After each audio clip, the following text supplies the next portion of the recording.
What is going on, YouTube? Welcome back to another adventure with the Bearded Bobber. I'm bearded. She's the bobber. Been a while since I've done that. Alright guys, so you may recognize me and the bobber from previous episodes, but she's filthy. Please don't mind that. You can see we got snow and we've had hail and just wind. It's been nasty. So I don't always get out to wash my bike. Usually get to ride my bike as much as I can. So what I want to talk to you guys today about is though the Fox shocks. And now we talked about them in this previous spot before. It's just a quick review.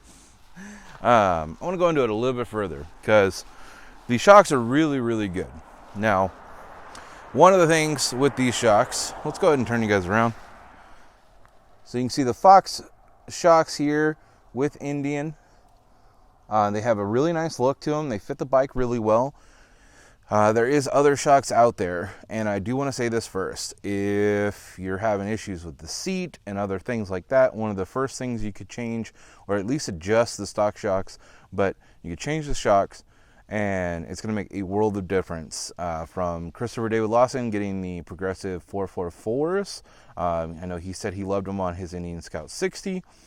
For me, I had the discount codes and some stuff, and I saved a lot of money on these, so for these I didn't feel too bad buying them, but they are pretty pricey compared to the other ones. So there's a range of prices, you know, where these actually come in somewhere in the middle. I believe some of the other shocks, like what JFast has and Meatball Rebel, are a little bit pricier. Meatball can put in the comments what he's got below. You can go check out his video. I believe he's got a video on his shocks. It's a cold morning for me, guys. I apologize. I know my shocks. That's about it. So right here, these are adjusted to where I like them.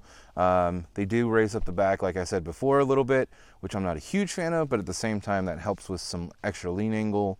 Not a whole lot. I wasn't grinding peg all the time, but where I was grinding peg, I'm not anymore. So I may do a few things where there's exhaust that lose lean angle that may be in the picture now, but we'll find out.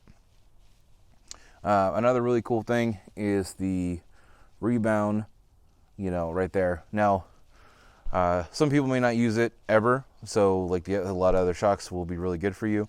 For me, if I feel like I'm going to go up into Big Bear or through some canyons and stuff like that, I do make them firmer. It does make me feel a lot better. I am not a hardcore curvy rider whatsoever, but I have noticed just on little ones the difference in changing that up, comfier ride, to firming it up for an extra feel in the handling. So just those few little things, I mean, make a huge world of difference. You know, for me, I feel, like I said, a lot better being able to have that adjustability. And not only that, the comfort that come with these is just been absolutely amazing. Seat alone wasn't enough. So overall, being able to adjust these is fantastic.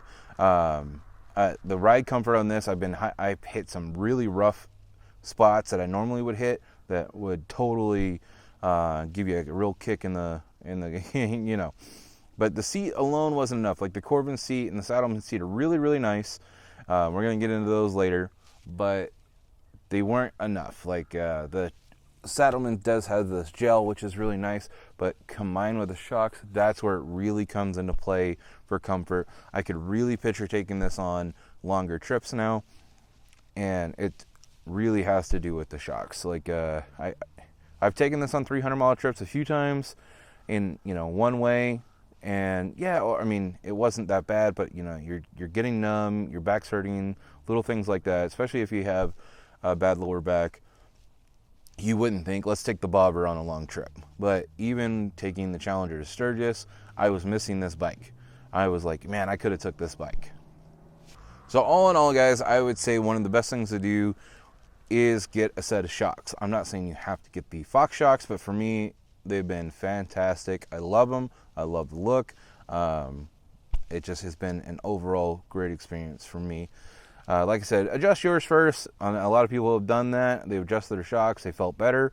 For me, I actually didn't. I totally went this route, and like I said, I did have the owner codes where I was able to get a little bit extra money towards these and didn't feel like I was breaking the bank. But like I said, there is cheaper shocks out there that are really good.